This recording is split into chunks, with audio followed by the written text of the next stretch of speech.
News travel TV.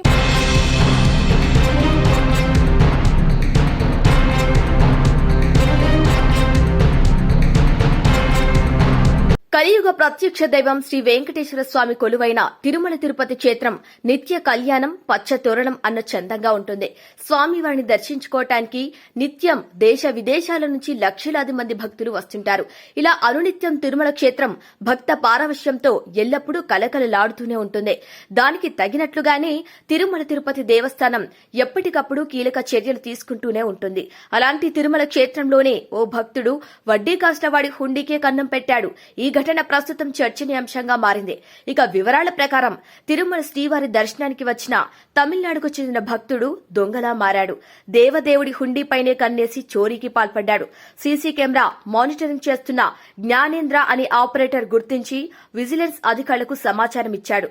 దీంతో భక్తుడు ముసుగులో వచ్చిన దొంగ వ్యవహారం బయటపడింది. హుండీ చోరీకి పాల్పడ్డ భక్తుడిని పట్టుకుని అతని నుంచి 15,000 రూపాయలను స్వాధీనం చేసుకున్నారు.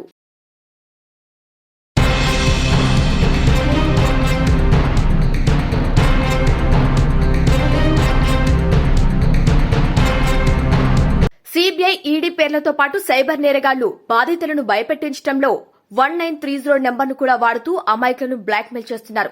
సైబర్ నేరాలు జరిగితే వెంటనే 1930కు ఫోన్ చేయాలని కేంద్రం సైబర్ బాధితుల కోసం ఈ టోల్ ఫ్రీ నెంబర్ను అందుబాటులోకి తెచ్చింది.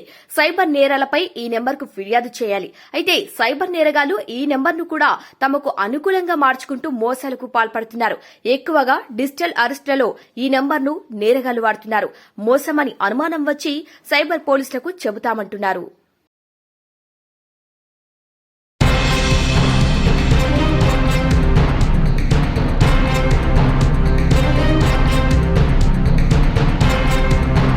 రాష్ట్రంలోని పాఠశాలలో ఉపాధ్యాయుల గణాంకాలపై తెలంగాణ సర్కార్ ఫోకస్ పెట్టింది. బడిలో పిల్లలకు ఉన్న టీచర్లకు పొంతన ఉందా లేదా అనే దానిపై విద్యాశాఖ అధికారులు ఆరా తీయగా సంచలన విషయాలు బయటపడ్డాయి. ఈ ఏడాది విద్యా సంవత్సరంలో దాదాపు 2,000 పాఠశాలల్లో ఒక్క స్టూడెంట్ కూడా చేరలేదంటే పరిస్థితి అర్థం చేసుకోవచ్చు. విద్యాశాఖ అధికారుల లెక్కల ప్రకారం రాష్ట్రంలో 2024-25 సంవత్సరానికి గాను 1899 బడుల్లో జీరో ఎన్రోల్మెంట్ నమోదైంది. ఈ పాఠశాలలో అప్పటికే 580 మంది టీచర్లు ఉన్నారు. ఎవరైనా స్టూడెంట్స్ చేరకపోతారా అని ఎదురు చూసిన విద్యాశాఖకు నిరాశే ఎదురుకాగా పిల్లలు లేని స్కూల్స్ లో టీచర్లు ఏం చేస్తారని వారిని ఇతర స్కూల్స్ కు ట్రాన్స్ఫర్ చేశారు.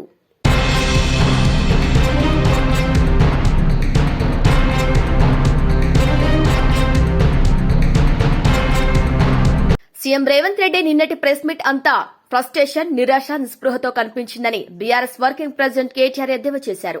రాహుల్ గాంధీతో తిట్లు పడిన తర్వాత వెనక్కి తగ్గాల్సి వస్తుందన్న బాధతో నన్ను కూడా తెలంగాణ భవన్లో కేటీఆర్ మాట్లాడుతూ రేవంత్ రెడ్డికి ఆయన అనుకున్న ముఖ్యమంత్రి పదవి వచ్చిందని, కావాల్సినంత దోపిడీ జరుగుతుందని, ఇంకా ఎందుకు మమ్మల్ని తిడుతున్నాడో అర్థం కావటం లేదని విమర్శించారు.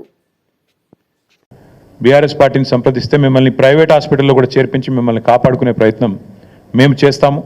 తప్పకుండా అట్లాంటి పరిస్థితి ఎక్కడన్నా ఉంటే తల్లిదండ్రులు కూడా భయపడవద్దని, బాధపడవద్దని, వారికి కూడా నిబ్బరంతో ఉండాలని చెప్పి కూడా ఈ సందర్భంగా వారికి విజ్ఞప్తి చేస్తా ఉన్నాం. నిన్న రేవంత్ రెడ్డి గారు, నిజానికి నేను ఈరోజు ప్రెస్ మీట్ మాట్లాడాలని కూడా అనుకోలేదు. ఎందుకంటే నిన్ననే మహబూబాబాద్లో లగచర్ల గిరిజనులకు సంబంధించిన సంఘీభావ సభ ధర్నా ఏదైతే జరిగిందో అక్కడే చాలా విషయాలు మాట్లాడాలని అనుకోలేదు. కానీ నిన్న ఆయన మాటలు, ఆయన వైఖరి చూస్తూ ఉంటే, ఆయన లేవనెత్తిన కొన్ని ప్రశ్నలు, కొన్ని అనుమానాలు, దానికి ఇవాళ మీడియాలో వచ్చిన విస్తృతమైన కవరేజ్ చూసిన తర్వాత మాట్లాడక తప్పని పరిస్థితి మాకు కలుగుతూ ఉంది.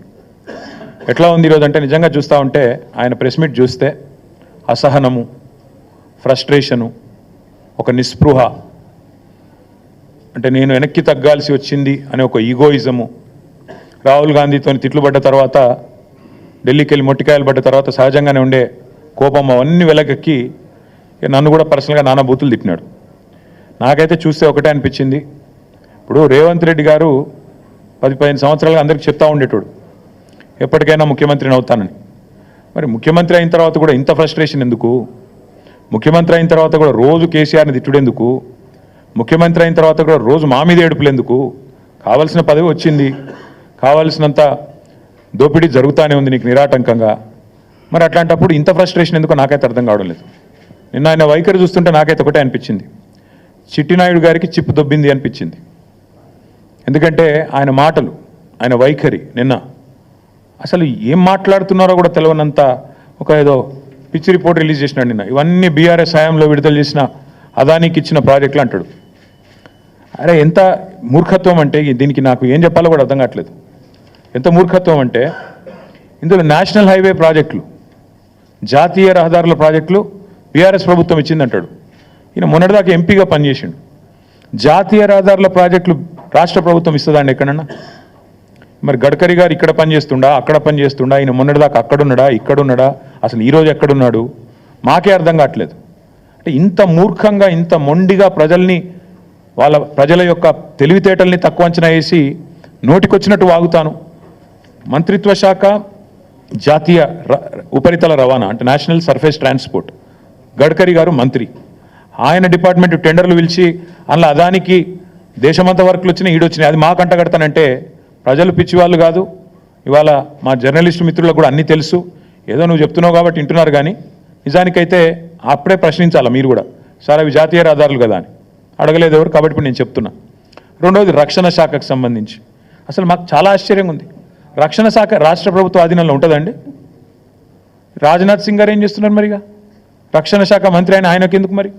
అంటే ఎంత మూర్ఖత్వం అంటే మాట్లాడితే కనీసం కొద్దిగా సోయి లేదు, ఏమి లేదు. ఇంకోటి 750 kV ట్రాన్స్మిషన్ లైన్ ప్రాజెక్టు, ఇది కూడా మాది కాదు, సెంట్రల్ గ్రిడ్ ఇది.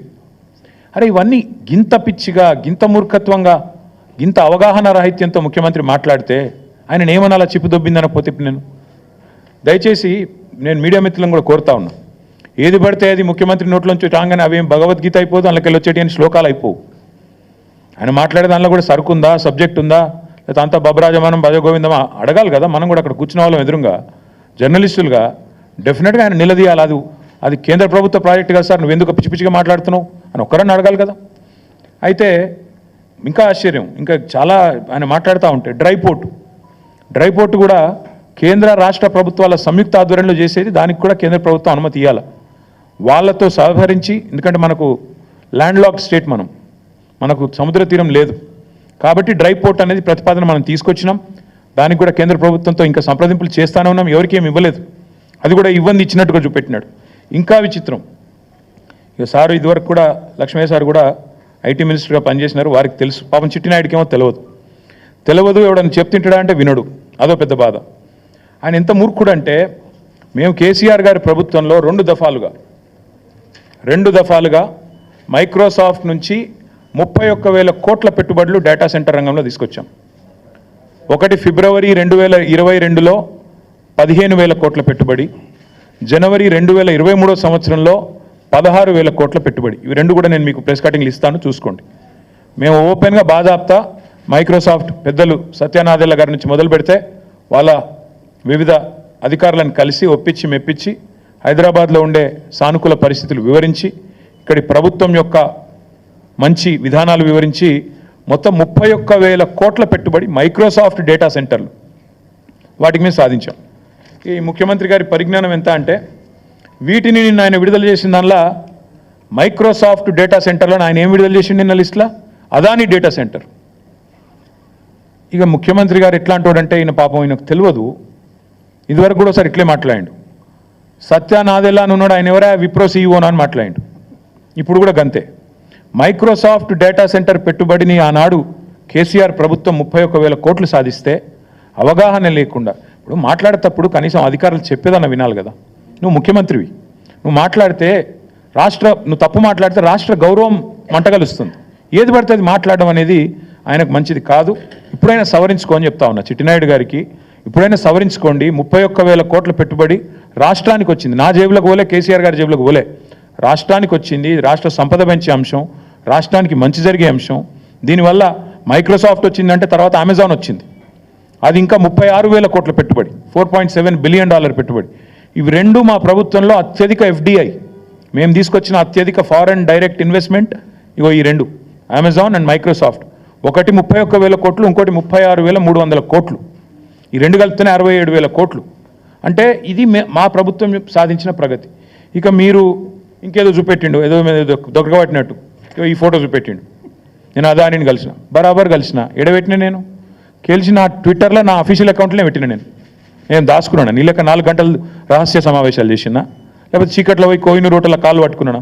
బరాబర్ దావోస్లో కలిసినాం. తర్వాత ఏం చేసినాం, ఒక ప్రపోజల్ ఇచ్చిండు, యోగి గీ పని చేసినాం మేము. KCR rejects Adanis offer.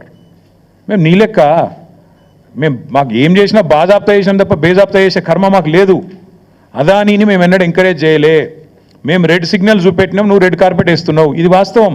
నువ్వు ఒప్పుకోపోయి ఎస్, ఇది నా అఫీషియల్ ట్విట్టర్ అకౌంట్లో పెట్టినా. నేను దాచుకునేదే ఉంటే, దొంగ చీకట్లో కలుసుకునేదే ఉంటే, నీ లెక్క లుచ్చా పనులు చేసేదే ఉంటే, నేను కూడా నీ లెక్కనే ఇంటికి పిలిపించుకొని రహస్యంగా దొడ్డిదారులకి పిలిపించుకొని కాళ్ళు పట్టుకొని కాళ్ళు ఒత్తుకుంటా 4 గంటలు నేను కూడా కూర్చుంటుంటి. కానీ నీలాగా నాకు చిల్లర పనులు చేసే అలవాటు లేదు. నువ్వు తిట్టున్నావు, నువ్వు నాకేం ఫరకూడదు. తిడుతున్నావు, ఇక తెల్లారు లేస్తే సైకో, నేను సైకోనట. మరి నువ్వేంది సాడిస్టువా? ప్రజలను కొండారెడ్డిపల్లిలో నాకు తెలియక అడుగుతా, కొండారెడ్డిపల్లి నీ సొంతూరులో ఒక 85 ఏళ్ళ పెద్ద మనిషి సాయిరెడ్డి గారు, మాజీ సర్పంచ్, నీకోసం పనిచేసిండు మొన్న ఎలక్షన్లో. నీ ఫోటో ఇక్కడ గుండె మీద బ్యాడ్జ్ మీద పెట్టుకొని పాప నీకోసం తిరిగిండు పెద్ద మనిషి. గాయన ఇంటికి అడ్డంగా గోడ కడతారు ఎవడని నాకు అర్థం కాదు. అసలు మనిషివేనా నువ్వు, మృగానివా? ఇంటికి అడ్డంగా గోడ కట్టి ఆ ఇంట్లోకి వెళ్ళి పెద్ద మనిషి బయటికి రాకుండా చేసి ఆఖరికి ఆయన ఆత్మహత్య కారణమైతే ఇలా పోలీసు వాడు కేసు పెట్టాడు. ఆయన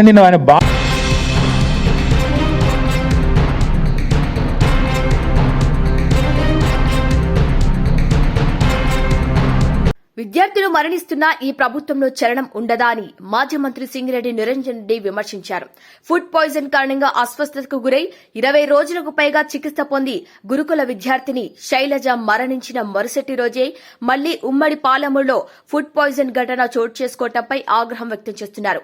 మాగనూరు జెడ్పీ ఉన్నత పాఠశాలలో ఫుడ్ పాయిజన్ కావడంతో 30 మందికి పైగా విద్యార్థులు అస్వస్థతకు గురి కావడానికి ప్రభుత్వం పర్యవేక్షణ లోపమే కారణమని అన్నారు.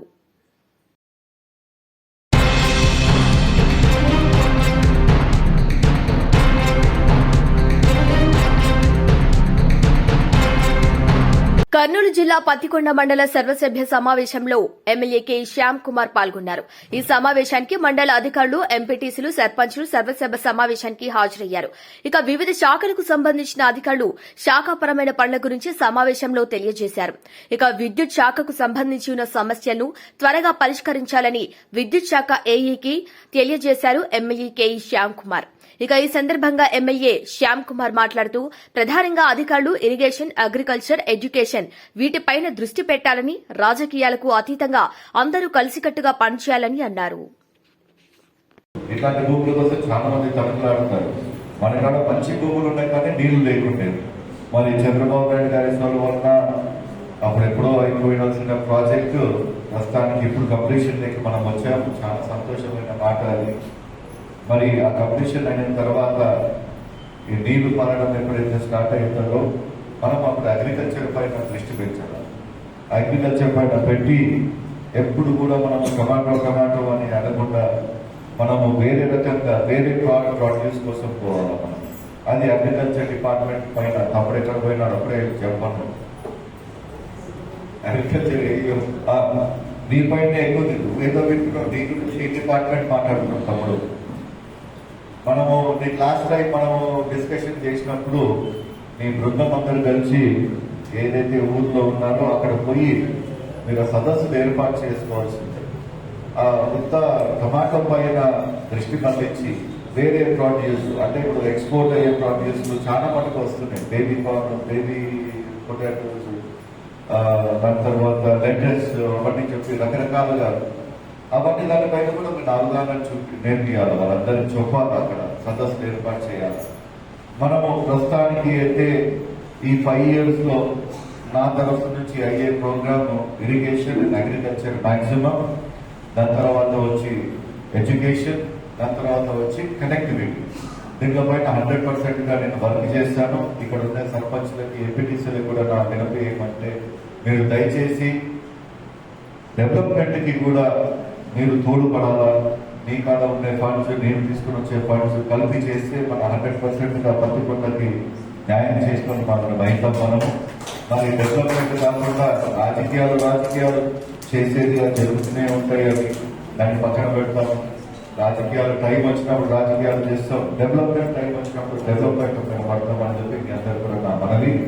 మరి రాబోయే కాలంలో మరి ఎన్నోసార్లు మనం ఈ మీటింగ్లు పెట్టుకోవాలా, ఎవరికి ఏమైనా ప్రాబ్లం ఉన్నా కానీ ఈ ప్లాట్ఫామ్ పైన వచ్చి మాట్లాడడానికి మీ అందరూ కూడా ఫ్రీడమ్ ఉంది.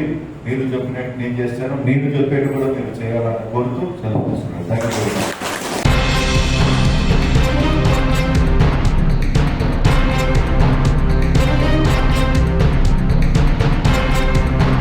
హైదరాబాద్ మహానగరంలో మరో భారీ పెట్టుబడి వస్తోంది. దేశవ్యాప్తంగా ఎంతగానో పేరుగాంచిన అంబర్ రెసోర్ట్స్ సంస్థ తెలంగాణ రాష్ట్రంలో మరో భారీ పెట్టుబడి పెట్టేందుకు ముందుకు వచ్చింది. 250 కోట్లతో రాష్ట్రంలో కొత్త తయారీ ప్లాంట్ ను తయారు చేయడానికి ముందుకొచ్చిన ఈ సంస్థ ఇప్పటికే ప్రభుత్వంతో ఎంఓయూ కుదుర్చుకుంది. అంబర్ రెసోర్ట్ పరిశ్రమ ఎలక్ట్రానిక్ విడి భాగాల తయారీదారుగా దేశవ్యాప్తంగా పేరు పొందింది.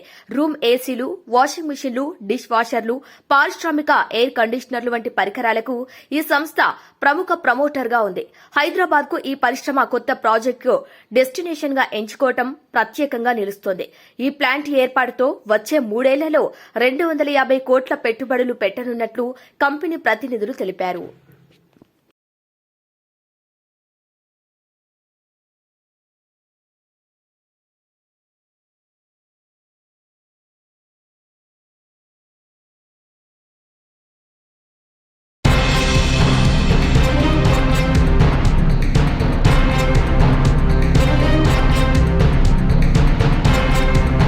అల్లు అర్జున్, రష్మిక మందన జంటగా నటించిన చిత్రం పుష్ప 2 3 ఏళ్ల క్రితం రిలీజ్ అయి బాక్సాఫీస్ రికార్డులు బద్దలు కొట్టిన పుష్ప సినిమాకు ఇది సీక్వెల్ గా తెరకెక్కనుంది. ఇప్పటికే అన్ని హంగులు పూర్తి చేసుకున్న ఈ క్రేజీ సీక్వెల్ డిసెంబర్ 10న విడుదల కానుంది. ఈ క్రమంలో తెలుగు రాష్ట్రాల్లో ఇప్పటికే పుష్ప 2 మేనియా ప్రారంభమైంది. పుష్పరాజ్ కు స్వాగతం పలికేందుకు అల్లు అర్జున్ అభిమానులు అన్ని రకాల ఏర్పాట్లు చేస్తున్నారు. ఈ క్రమంలో వైజాగ్ అల్లు అర్జున్ ఫ్యాన్స్ సంఘం శరత్ థియేటర్ వద్ద ఏకంగా 108 అడుగుల ఎత్తైన భారీ కటౌట్ ను ఏర్పాటు చేశారు. ఇటీవలే అశేష అభిమానుల సమక్షంలో ఈ కటౌట్ ను ఆవిష్కరించారు. ఆకాశాన్ని తాకేలా కనిపిస్తున్న ఈ పుష్పరాజ్ కటౌట్ కు సంబంధించిన ఫోటోలు, వీడియోలు ఇప్పుడు సామాజిక మాధ్యమాల్లో వైరల్ అవుతున్నాయి. విశాఖలోనే కాదు, ఏపీలో ఇప్పటి వరకు ఏ హీరోకు ఇలాంటి భారీ కటౌట్ ఏర్పాటు చేయలేదంటున్నారు బండి ఫ్యాన్స్. కాగా పుష్ప 2 సినిమాను ప్రమోట్ చేసే పనుల్లో చిత్ర బృందంతో పాటు అభిమానులు కూడా పాలు పంచుకుంటున్నారు. ఇందులో భాగంగానే పలు చోట్ల భారీ కటౌట్లు ఏర్పాటు చేస్తున్నారు. ఇందులో భాగంగానే వైజాగ్ లో 108 అడుగుల పుష్పరాజ్ కటౌట్ ను ఏర్పాటు చేశారు. తెలుగు చిత్రసీమలో ఎందరో స్టార్ హీరోలు వచ్చి వెళ్లిపోయారు. వారి కోసం చాలా కటౌట్లు నిర్మించారు. అయితే ఇంత పెద్ద కటౌట్ ను ఎప్పుడు ఏర్పాటు చేయలేదు. సుమారు 108 అడుగుల పొడవు, 6 అడుగుల వెడల్పుతో అల్లు అర్జున్ కటౌట్ ను నిర్మించడం ఇదే తొలిసారి అంటూ బన్నీ ఫ్యాన్స్ తెగ మురిసిపోతున్నారు.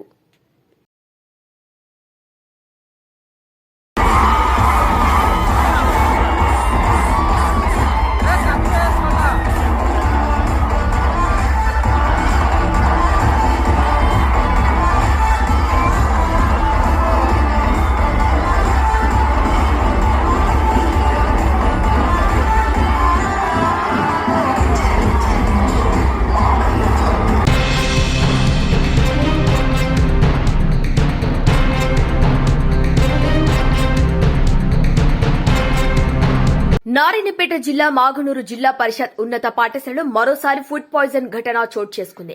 మధ్యాహ్న భోజనం చేసిన 30 మంది విద్యార్థులు అస్వస్థతకు గురయ్యారు. విద్యార్థులకు వాంతులు, కడుపు నొప్పి రావడంతో విలవిల్లాడిపోయారు. దీంతో వారిని వెంటనే స్థానిక ప్రభుత్వ ఆసుపత్రికి తరలించి చికిత్స అందిస్తున్నారు. అస్వస్థతకు గురైన విద్యార్థులను కారులో ఆసుపత్రికి తరలించారు. ఇటీవలే మాగనూరు పాఠశాలలో మధ్యాహ్న భోజనం వికటించి 50 మంది విద్యార్థులు అస్వస్థతకు గురైన విషయం తెలిసిందే. అందులో 15 మంది పరిస్థితి విషమంగా ఉండటంతో వారిని మహబూబాబాద్ నగర్ జిల్లా జనరల్ ఆసుపత్రిలో చికిత్స అందించారు. కాగా ఈ ఘటన జరిగిన మరుసటి రోజు మధ్యాహ్న భోజనంలో కూడా పురుగులు రావడం చర్చనీయాంశంగా మారింది. ఈ క్రమంలోనే 4-5 రోజులు గడవక ముందే మరోసారి నేడు విద్యార్థులు అస్వస్థతకు గురికావడం అధికారుల పనితీరుకు అద్దం పడుతోంది. ఈ ఘటనపై సర్వత్రా విమర్శలు వెల్లువెత్తుతున్నాయి.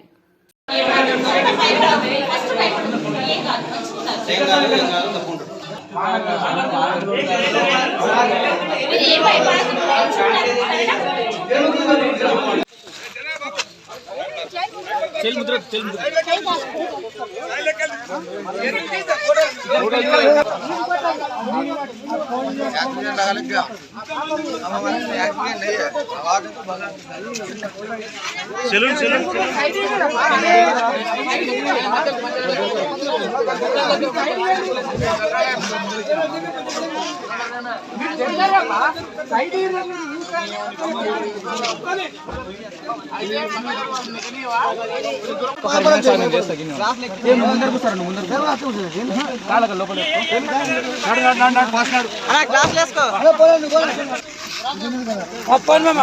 అశోక్ గారు బండి తీసుకోమని కొంచెం